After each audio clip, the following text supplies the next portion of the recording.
2 दिवसांचा सोलापूर मुक्काम पूर्ण करून शेगावचे संतश्रेष्ठ श्री गजानन महाराज सोमवारी दुपारी पंढरपूरच्या दिशेने मार्गस्थ झाले. यंदा रेल्वे पुलाच्या कामामुळे पालखीचा मार्ग बदलण्यात आल्याने प्रथमच कामगार वस्तीतील लक्ष्मी विष्णू चाळ परिसरात पालखीचे आगमन झाले. त्यामुळे चाळकरी, टाळकरी आणि भाविकांनी मोठ्या उत्साहात महाराजांचे स्वागत करत भक्तिरसाचा अनोखा अनुभव घेतला. मुखी हरिनाम, कपाळी केशरी गंध, टाळ मृदुंगाचा गजर आणि गणगण गणात बोतेच्या जयघोषात संपूर्ण परिसर दुमदुमून गेला होता. पालखी मार्गावर ठिकठिकाणी रांगोळ्यांच्या पायघड्या, पुष्पवृष्टी आणि आरतीने स्वागत करण्यात आले.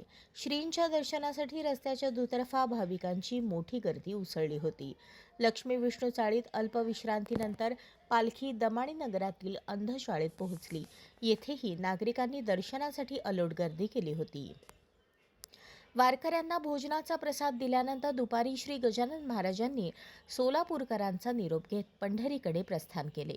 देगाव बेलाटी तांडा मार्गे पालखी सोमवारी सायंकाळी तिऱ्हे येथे मुक्कामी पोहोचणार असून संपूर्ण मार्गावर भक्तिमय वातावरणात तिचे स्वागत करण्यात येत आहे.